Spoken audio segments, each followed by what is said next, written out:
भारत से सिर्फ अंग्रेजों को नहीं भगाना है, अंग्रेजियत को भगाना है।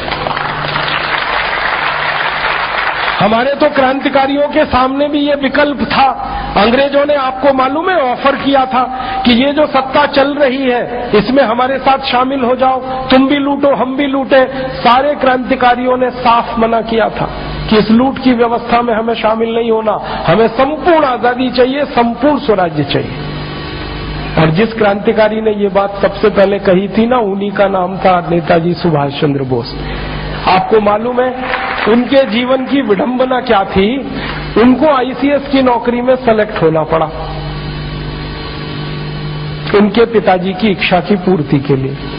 पिताजी चाहते थे कि बेटा मेरा कलेक्टर बने, और बेटे को बार बार वो ताना मारते थे कि तू बन नहीं सकता, तेरी होशियारी कम है, तेरे पास तैयारी नहीं है, इसलिए बहाना बनाता रहता है। तो बेटे ने अपनी पात्रता सिद्ध करने के लिए परीक्षा दी आईसीएस की, और उस जमाने में आईसीएस की परीक्षा देने के लिए 4-4 साल लोग पढ़ाई करते थे।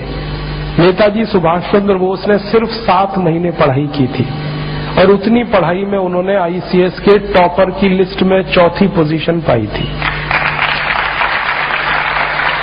उस जमाने में आईसीएस टॉप करना किसी भारतीय लड़के के लिए तो संभव ही नहीं था, क्योंकि अंग्रेज टॉप किया करते थे उस परीक्षा। वो पहले भारतीय व्यक्ति थे जिनको 4था स्थान मिला टॉपर लिस्ट में। बड़ी मजेदार घटना है, वो लंदन गए थे, कैम्ब्रिज यूनिवर्सिटी में एडमिशन होके आईसीएस में बैठे थे। तो जिस दिन रिजल्ट आया ना, तो उनके सहयोगी गए थे रिजल्ट देखने के लिए, वो नहीं गए। तो उनके सहयोगियों ने नाम देखा तो कहीं नहीं मिला, तो उनको आके कहा कि तुम तो पास ही नहीं हुए। तो उन्होंने कहा ठीक है कोई बात नहीं, पास नहीं हुए।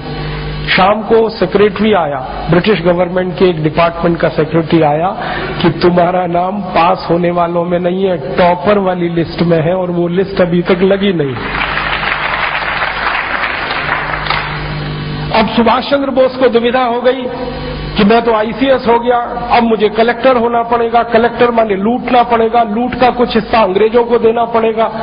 तो उनके मन में ये घमासान शुरू हुआ कि मैं इस लूट में शामिल हो जाऊं या लूट की व्यवस्था के बाहर निकलकर देश के लिए काम करूं। अंत में उनके दिल ने कहा कि तुमको तो लूट में शामिल होना नहीं है, क्योंकि तुम्हारा जन्म इसके लिए हुआ नहीं है। उन्होंने नौकरी को रिजाइन किया। जब उन्होंने इस्तीफा लिखा था तो ब्रिटिश सिस्टम में हड़कंप मच गया था, क्योंकि भारत में कई लड़के पहले आईसीएस बन चुके थे, किसी में हिम्मत नहीं हुई थी इस्तीफा देने की। उन्होंने दिया, और इस्तीफे में जब उन्होंने लिखा तो यही लिखा था कि इस तंत्र में मैं शामिल इसलिए नहीं हो सकता कि मेरी भारत माता की लूट के लिए ये तंत्र बना है, और मैं मेरे देश को लूटूं ये मेरा दिल मुझे गवाही नहीं देता, मैं इसलिए छोड़ रहा हूं।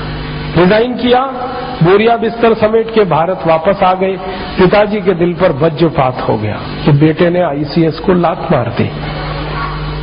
तो बेटे ने पिता को समझाया कि इस नौकरी में तो मैं लात ही मारूंगा हर बार, जब तक भारत को लूटने की व्यवस्था ये करेगा तंत्र, तब तक मैं इसमें शामिल नहीं हो सकता।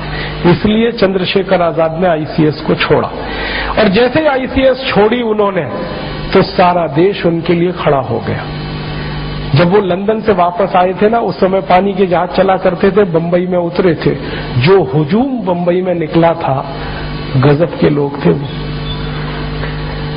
तो उन्होंने उसी दिन कह दिया था कि अब तो भारत आजाद हो जाएगा। क्यों? जब मुझे समर्थन देने के लिए इतने लोग भारत में हैं, तो मैं जब गांव-गांव जाऊंगा तो कितने लोग खड़े हो जाएंगे। उसी कॉन्फिडेंस से, उसी आश्वासन पर उन्होंने आजाद हिंद फौज का गठन किया था, वो भी भारत से बाहर जाके। और जब फौज बनाई थी तो माताओं ने अपने मंगलसूत्र उतार के उनको दान किए थे। एक माँ उनके पास आई थी अपने अंधे बेटे को लेके कि इसको फौज में ले लो। तो उन्होंने कहा इसको तो दिखाई नहीं देता। तो बेटे ने क्या कहा कि दिखाई तो नहीं देता, लेकिन आपकी फौज में आ जाऊंगा तो दुश्मन की एक गोली तो कम कर ही दूंगा।